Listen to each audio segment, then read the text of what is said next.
Alors, aujourd'hui, nous allons nous pencher sur l'étude du livre de Genèse au chapitre 21. Et je vais lire avec vous du 9e au 14e verset. Genèse chapitre 21, du 9e au 14e verset. Et le titre du message est « Le secret de la victoire sur les chicanes des couples ». La Bible dit ceci. Sarah vit rire le fils qu'Agar, l'égyptienne, avait enfanté à Abraham.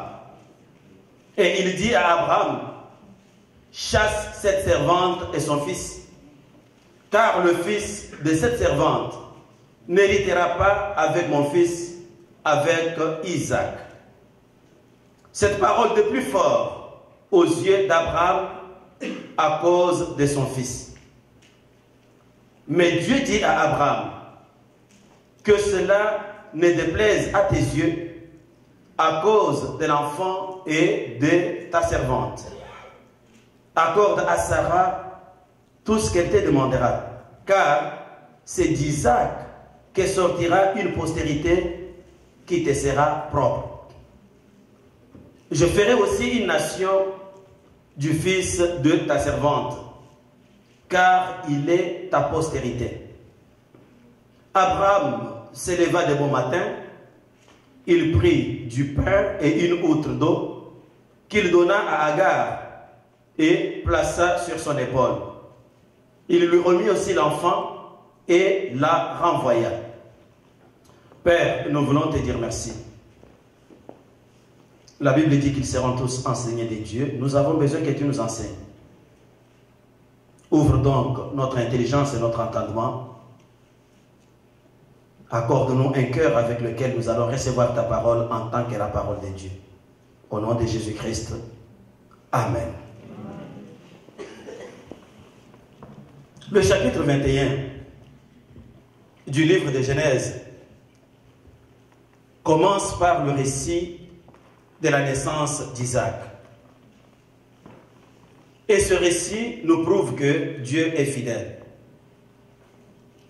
Dieu est fidèle dans ce sens que quand il promet quelque chose, il est aussi capable de le réaliser et il le réalise.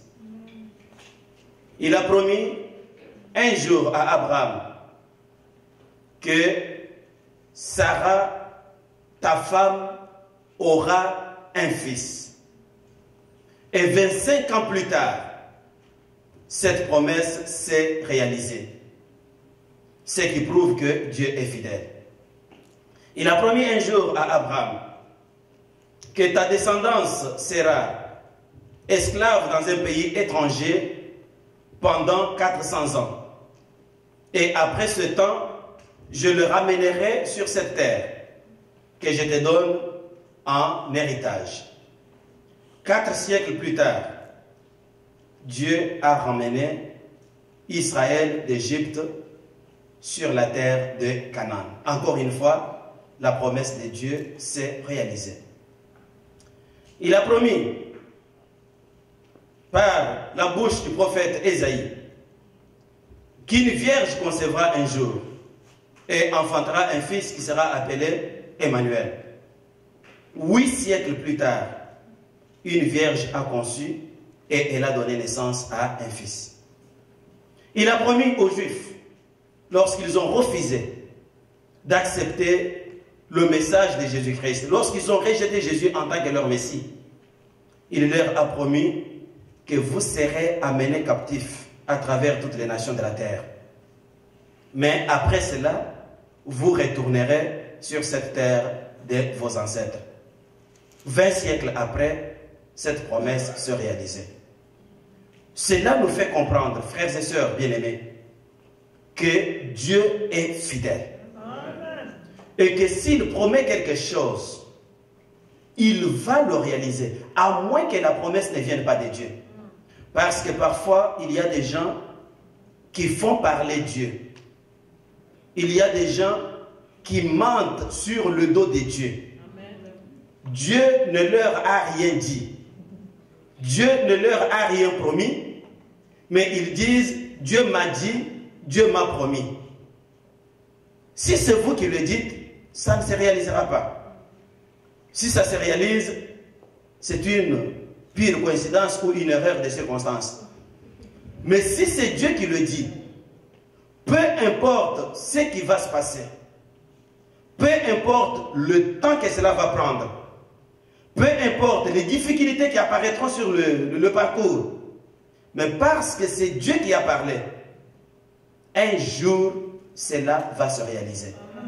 Alors, j'aimerais vous encourager ce matin, mon frère, ma soeur, à compter sur la fidélité de Dieu, parce qu'il n'est pas un fils de l'homme pour mentir, il est Dieu.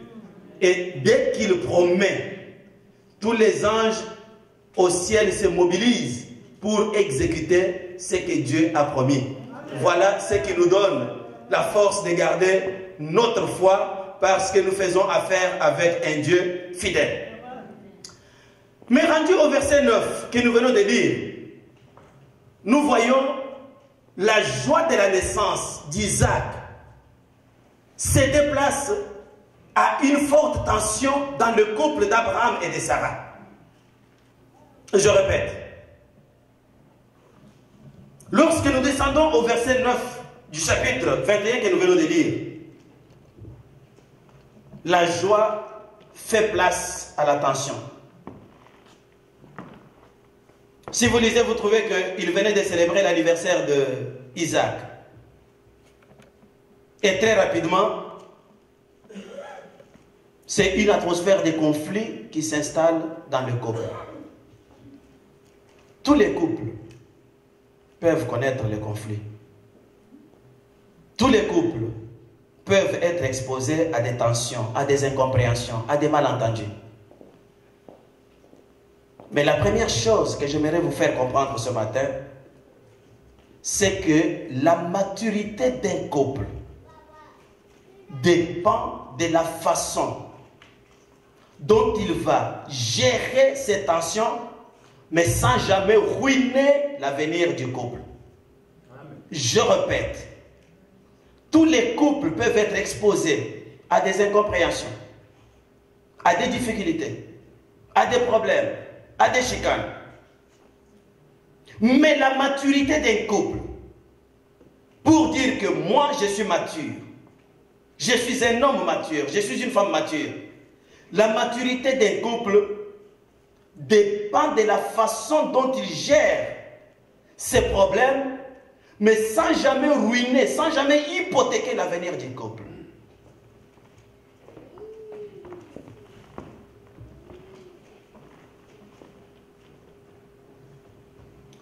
La Bible raconte au verset 9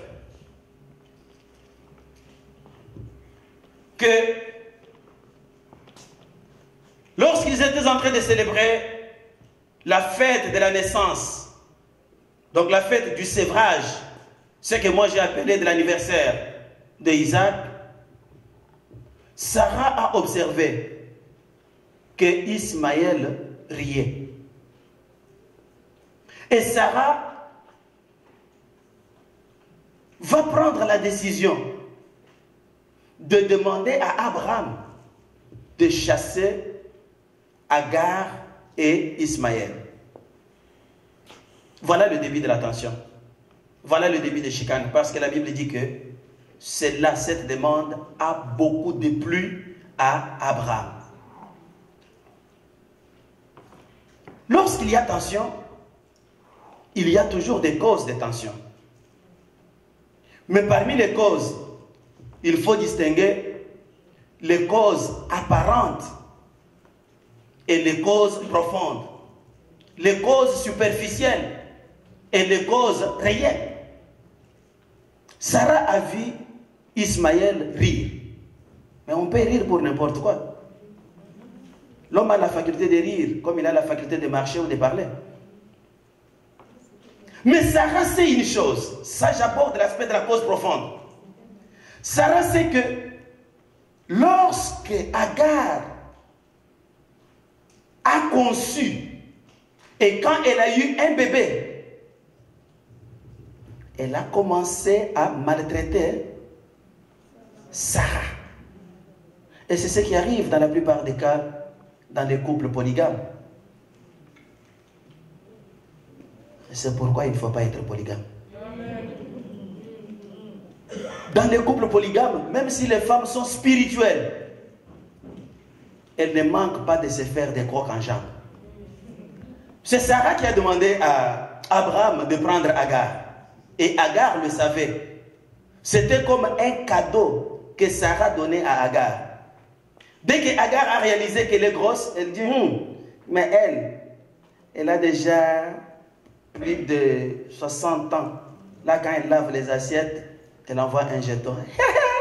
Mon bébé. Elle bouge. J'ai mal au Abraham, j'ai mal au ventre. Là, elle crie fort pour que Sarah écoute.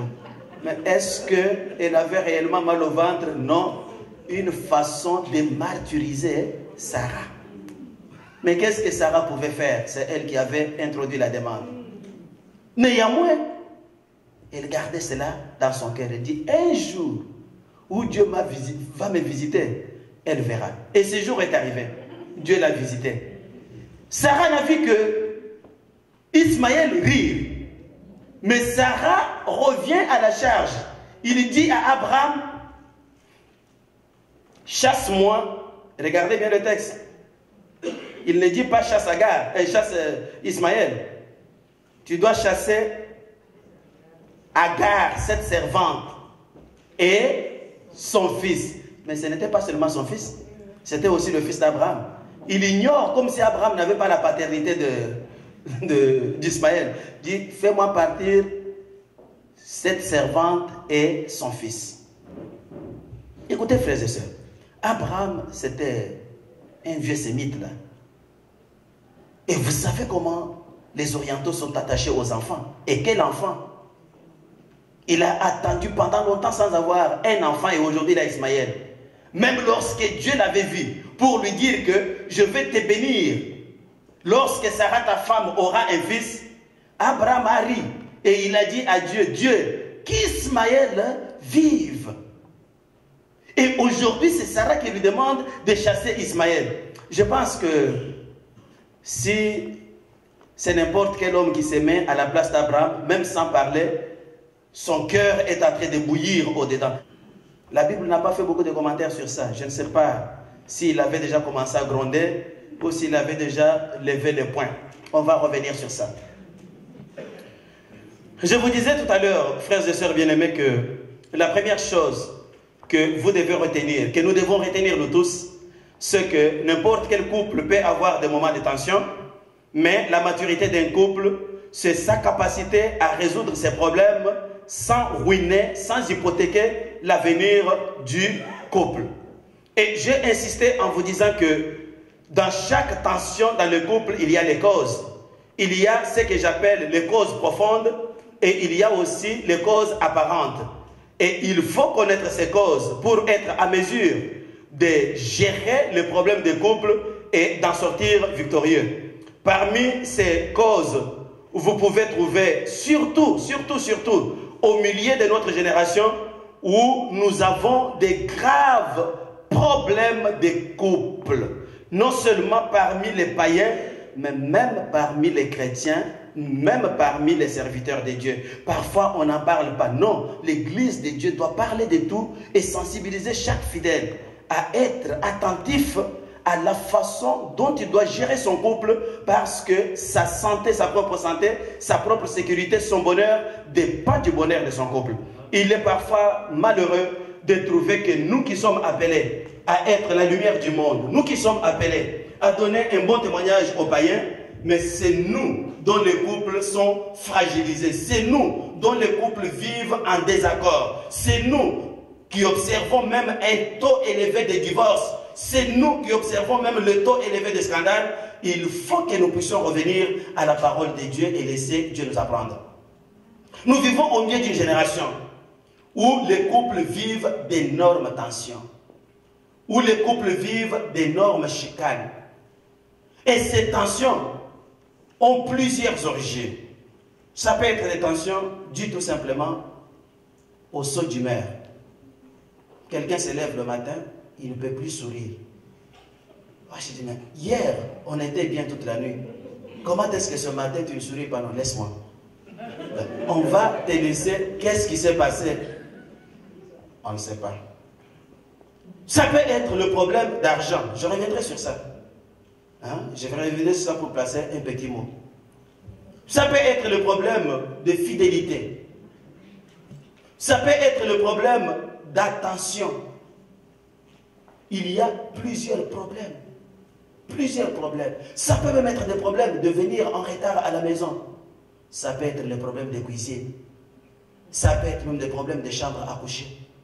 Bref, toutes les tensions qu'on observe dans les couples ont toujours des causes. Et lorsque vous descendez aux causes réelles de ces tensions, alors vous serez à mesure, avec l'aide de Dieu, de régler ces tensions et de garder votre couple en santé. Je parle de la victoire, ou du secret de la victoire sur les chicanes des couples. Pourquoi? Parce que lorsque les chicanes ne sont pas bien gérées, ou lorsque les chicanes remportent la victoire, cela débouche sur le divorce. Et nous vivons au milieu d'une génération qui a un taux de divorce le plus élevé. Non seulement le divorce parfait, c'est ce que moi j'appelle le divorce parfait, c'est-à-dire l'homme est parti, la femme est partie, mais même ce que moi j'appelle le divorce stratégique.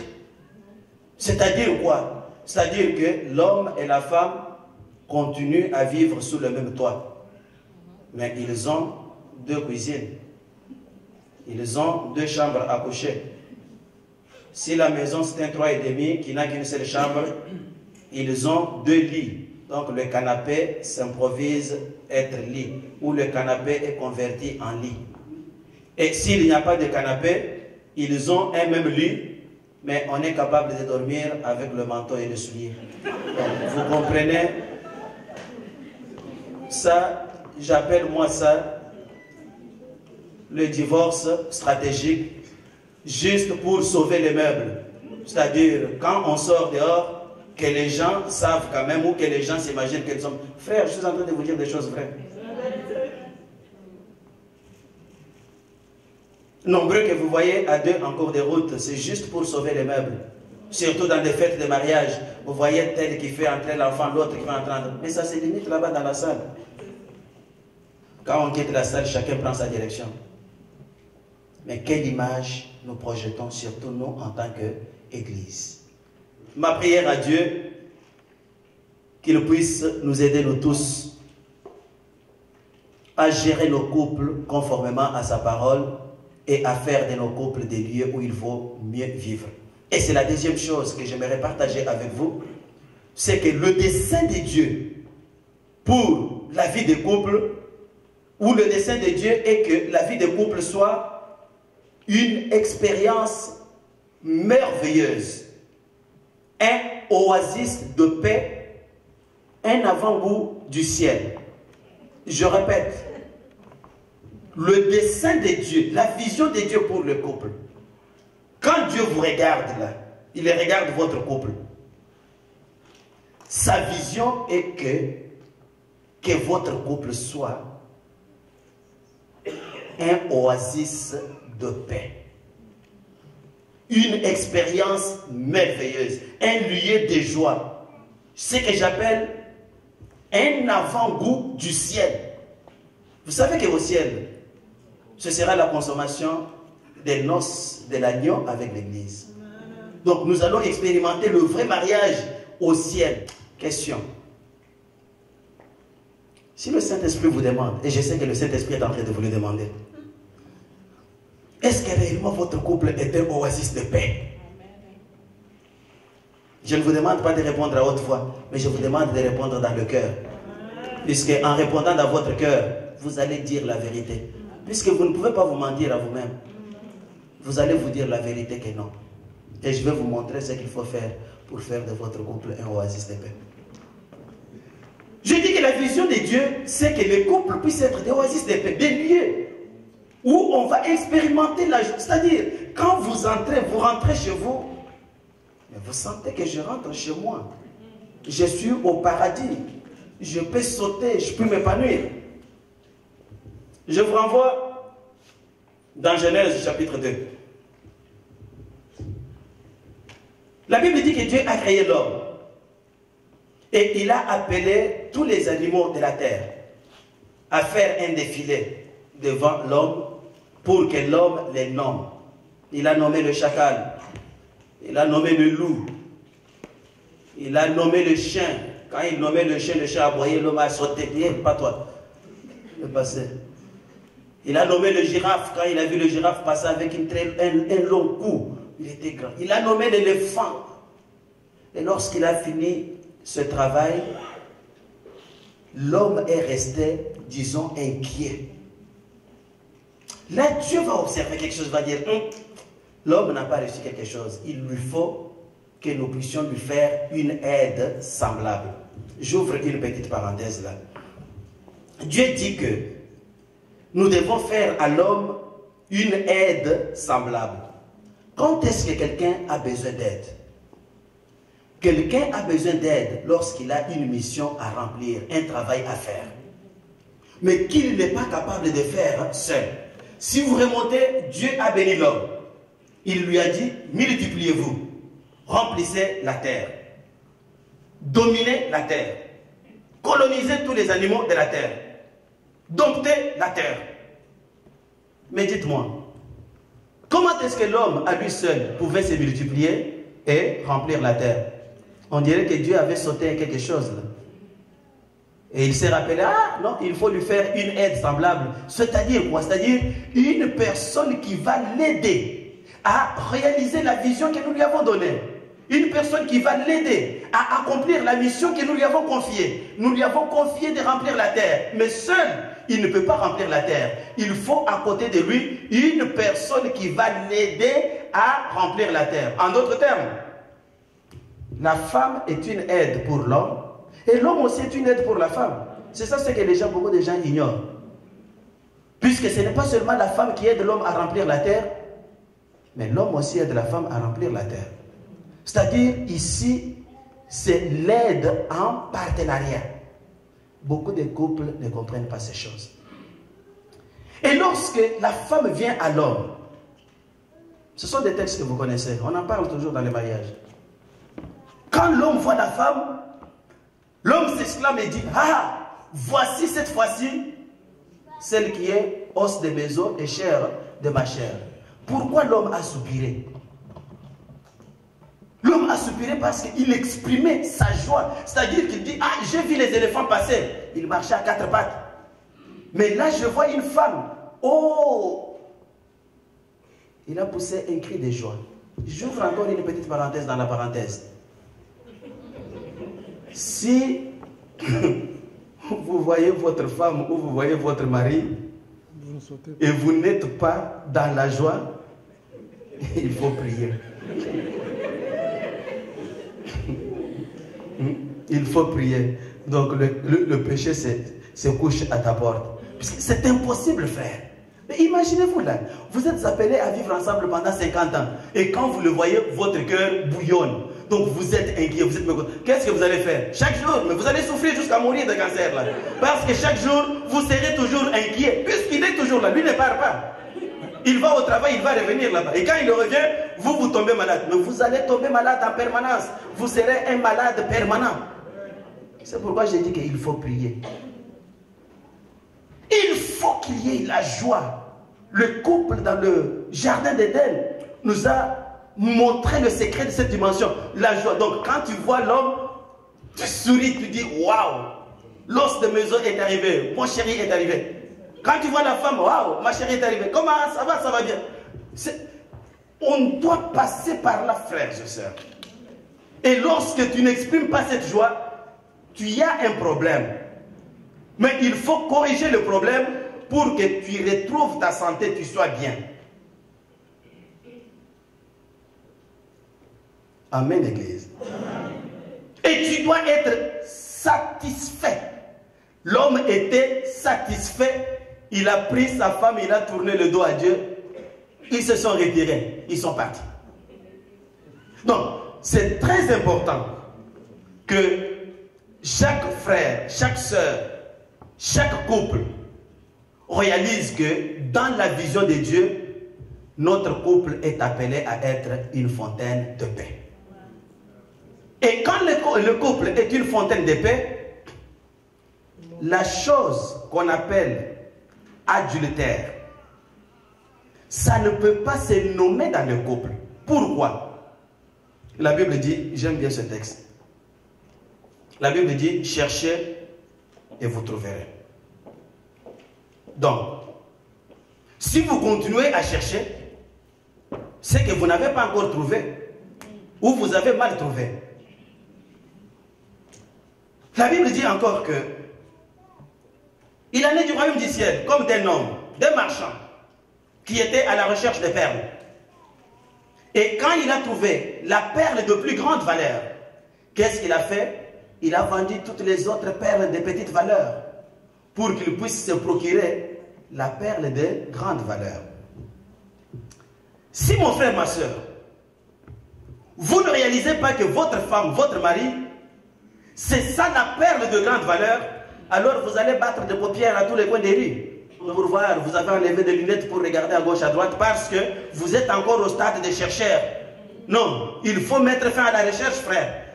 Puisque vous n'allez pas rester toute votre vie avec le statut de chercheur. Chercheur, chercheur. Non, on dit que cherchez et vous trouverez. Si vous cherchez, vous ne trouvez jamais, vous êtes un mauvais chercheur.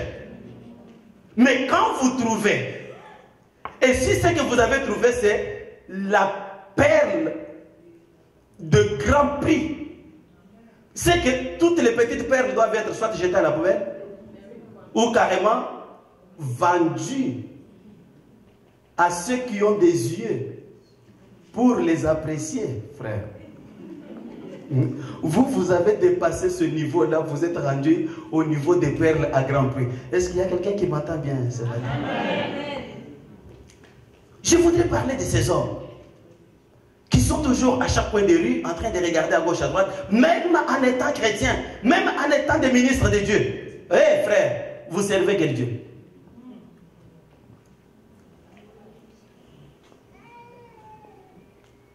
Vous ne savez pas que les publicités mènent à l'enfer. Vous ne savez pas que les adultères sont condamnés à l'enfer. Mais vous prêchez aux gens. La Bible le dit. Vous qui prêchez aux gens d'abandonner l'adultère et vous commettez vous-même l'adultère. Donc vous savez quoi? Que l'adultère n'existe pas. Ou que l'adultère, pour vous, Dieu va fermer les yeux sur l'adultère. Non, c'est faux. Dieu ne va pas fermer les yeux. Mais le problème c'est quoi? C'est de réaliser que moi, j'ai trouvé la perle de perles. Même si c'est par aventure que vous êtes tombé sur cette perle-là, c'est elle qui est pour vous la perle des perles, la perle à grand prix. Si vous n'avez pas cette approche des choses, frère, partout où vous allez passer à des coins de rue, vous allez commencer à ramasser des perles, même des perles que les autres avaient jetées. Vous ramassez. Donc vous devenez des ramasseurs. Je disais qu'il y a aussi un problème majeur que nous notons dans nos couples aujourd'hui, c'est le problème d'argent. Maman Virginie, que Dieu vous bénisse pour la rencontre que vous aurez avec les jeunes mamans. Il faut qu'elles soient enseignées dans ces choses. Revenons dans le jardin d'Éden. Dieu dit, et c'est l'homme qui parle, voici cette fois-ci celle qui est os de mes os et chair de ma chair. En d'autres termes, c'est que ma chair, c'est la chair de ma femme. Mes os, ce sont les os de ma femme. Et le maître donne la précision ailleurs lorsqu'il dit que l'homme quittera son père et sa mère, il s'attachera à sa femme et les deux vont devenir une seule chair. Frères, sœurs, vous êtes devenus une seule chair et vous le confessez. Nous sommes une seule chair. Mais comment se fait-il que vous êtes devenus une seule chair? Mais votre poche, vous la cachez à votre femme ou à votre mari. Vous voyez combien nous sommes ridicules? Amen, Église. Amen. Vous voyez combien nous prononçons des choses, mais que nous ne sommes pas capables de vivre. Os de mes os, allonge-moi de ma chair. Oui, os de tes os, chair de ta chair. C'est bien. Mais la poche, si c'est os de mes os, donc ta poche, c'est aussi sa poche. Mais dis-moi, quel plaisir tu as à cacher ta poche. Même parfois, les gens sont ridicules, même jusqu'à cacher $10. Oh, il vient. Vous cachez. Frère. Eh bien, lorsque la femme va aussi vous cacher, quel climat vous avez implanté dans la famille? C'est le jeu des cache-cache.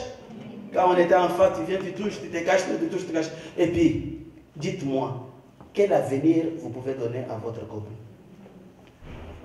Il n'y a pas d'avenir, frère. Chaque tension a une cause. Et chaque cause conduit vers quelque chose.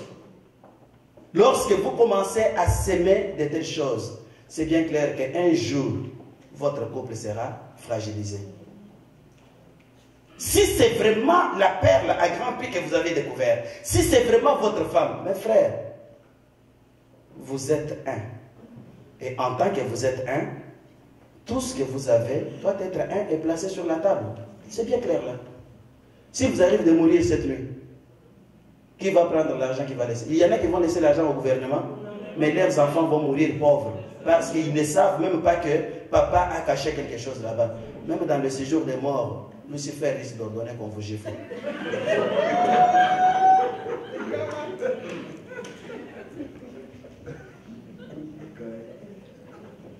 Amen, l'Église. La vision de Dieu pour les couples, c'est que les couples soient heureux. Oasis de paix.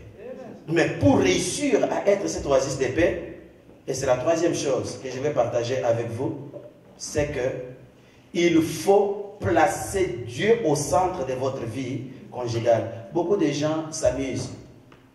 Et parfois, certains hommes sont intelligents, plus intelligents que les sœurs.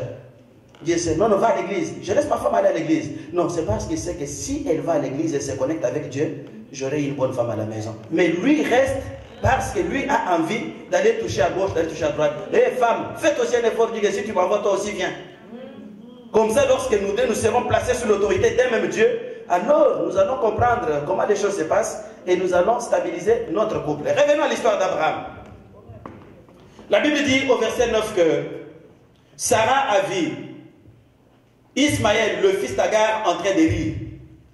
Et Sarah a décidé de demander à Abraham de chasser et la servante et son fils, parce que cet fils ne doit pas hériter avec mon fils. Un couple, je dis ici, il faut placer Dieu au centre de votre couple si vous voulez bien réussir. Et lorsque vous placez Dieu au centre de votre couple, il y a un autre élément qui entre en ligne de jeu. C'est ce que j'appelle moi l'élément dialogue. Peu importe ce qui se passe, frères et sœurs, peu importe ce que vous avez dans votre cœur, soyez disposés à asseoir votre épouse, à asseoir votre femme et à lui dire, mon frère, ma soeur, voilà comment les choses se passent. Sarah ici a appelé Abraham. Sarah n'a pas boudé dans son cœur pour laisser à Abraham de s'imaginer ce qui se passe dans sa tête. L'homme n'a pas la capacité d'imaginer ce qui se passe dans la tête de sa femme ou de son mari. Il faut s'exprimer, il faut le dire. Dialogue, frère. Au lieu de s'imaginer que non, tu connais. Mais pourquoi tu es comme ça? Tu sais. Mais je sais quoi? Je sais quoi? C'est quoi le problème? Est-ce que tu peux parler? Toi-même, tu sais. Est-ce que quelqu'un peut donner une main d'acclamation pour nous?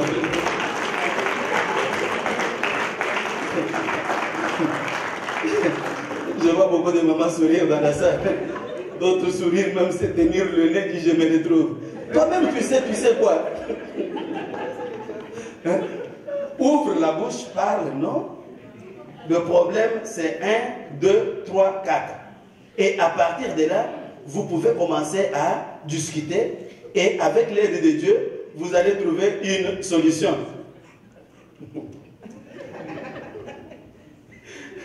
Mon regard effraie beaucoup de gens aujourd'hui.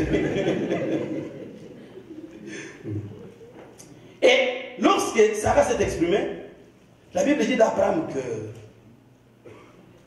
cela lui a fort de plus. C'est-à-dire, Abraham était déçu. Il dit, mais comment? Qu'est-ce que cette femme me raconte là au juste? Pendant qu'Abraham était en train de bouillonner sa colère au-dedans de lui, Dieu intervient dans le décor. Bien-aimé, il y a dans la vie des problèmes que les hommes ne peuvent pas résoudre. Mais si ces problèmes sont laissés entre les mains de Dieu, il n'y a que Dieu seul qui peut résoudre. Parfois, il y a dans les couples des problèmes qui manquent de logique. Et lorsque vous vous embarquez sur la voie de la logique, vous ne trouverez pas de réponse. Il faut que Dieu lui-même intervienne avec sa propre logique. Revenons au cas de Sarah. Abraham était tranquille, frère. Et j'ouvre une petite parenthèse. Parfois, ce sont des choses qu'on ne vous dit pas, mais laissez-moi vous le dire. Manquer d'enfants dans le couple n'est pas une raison biblique pour divorcer. Amen. Parfois, l'Église ne le dit pas parce que les gens vont commencer à dire non, non, non, c'est qu'on ne veut pas qu'elles aient des enfants. Non, ce n'est pas ça, il faut séparer les questions. J'aime bien que tous les couples aient des enfants. J'ai des enfants, moi. Je prie pour les couples. J'ai déjà vu Dieu donner beaucoup d'enfants à des couples et je suis content de ça. Mais il y a une vérité qu'on ne peut pas sauter. Dans la parole de Dieu, le manque d'enfants ne peut jamais devenir une cause pour la séparation, frère. Même Abraham, qui n'était encore qu'un païen, il avait compris ces choses. Quel homme va épouser la femme et lui dit, chérie, si tu ne me donnes pas d'enfant, je vais te refuser. Et puis, qu'est-ce qui te garantit que c'est la faute à la femme? Revenons au cas d'Abraham, qui a été un homme sage, un homme intelligent. Malgré que Sarah ne lui a pas donné d'enfant, il a gardé Sarah. Mais voilà que c'est Sarah elle-même qui sort du placard. Oh, Dieu nous a promis d'avoir un enfant. Comme on ne l'a pas, c'est que tu peux prendre Agar. La proposition ne venait pas d'Abraham, la proposition venait de Sarah. Et Abraham a pris Agar, ils ont eu un enfant. Dès le lendemain matin, Sarah revient. Maintenant, chasse cet enfant et sa maman. Homme, mettez-vous à la place d'Abraham.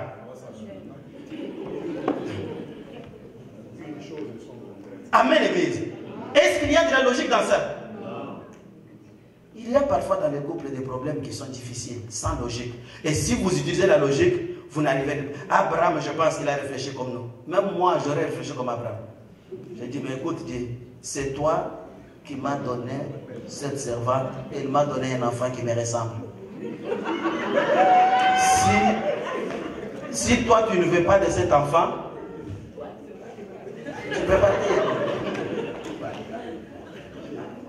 Mais Abraham, pendant qu'il réfléchissait, j'aime bien le verset. La Bible dit que Dieu dit à Abraham. La Bible ne dit pas que Dieu apparut à Abraham et lui dit, comme s'il venait d'ailleurs. C'est que Dieu était présent dans leur couple. C'est pourquoi j'insiste, frère. Le secret de la victoire sur toutes les chicanes du couple, c'est d'abord d'avoir réussi à placer Dieu au centre de votre vie de couple. Il est là, il vit avec vous, il entend tout ce que vous dites. Dieu sursaute, il arrive. Il dit à Abraham, et Abraham, doucement. Même s'il n'y a pas de logique, donne à Sarah tout ce qu'elle te demande. On dirait qu'il y a eu un complot entre Dieu et Sarah.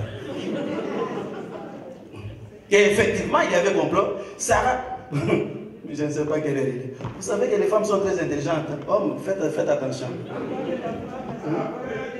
Faites attention, je vous dis la vérité. Faites attention.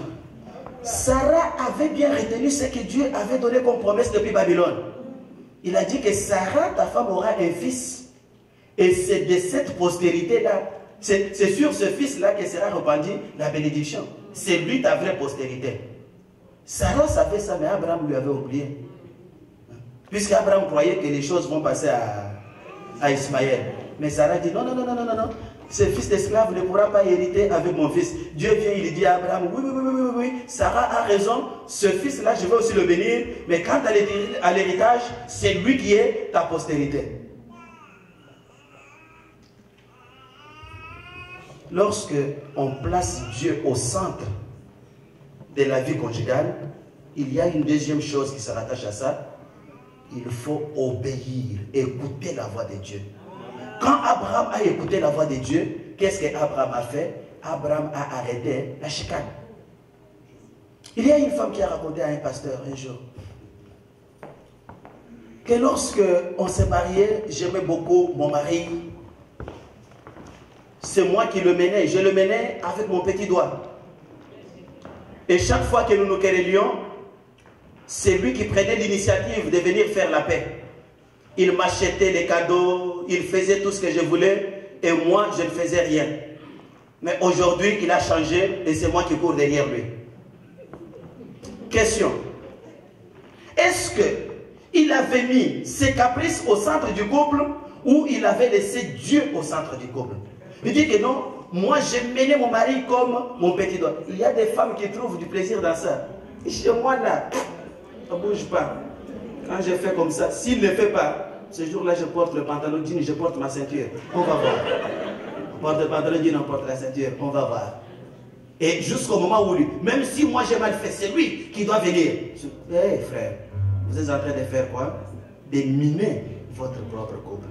Et Dieu n'est pas là. Dieu est dans sa parole. Il y a une femme de pasteur. Chicane à la maison, problème. C'est fini, tu dois partir. Et dans la même décision, tu dois partir. Elle ajoute, même l'église là, fini, je ne mettrai plus mes pieds là-bas.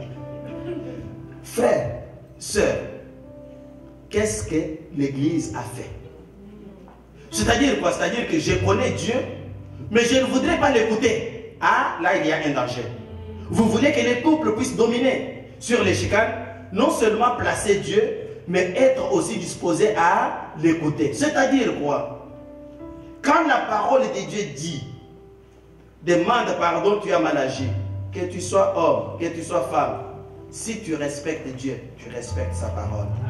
Et en le faisant, tu as sauvé ton couple. Quand la parole de Dieu dit, aime ta femme, respecte ton mari, en respectant la parole de Dieu, tu as écouté ce que Dieu communique dans ton couple. Tu as placé Dieu au centre de ton couple.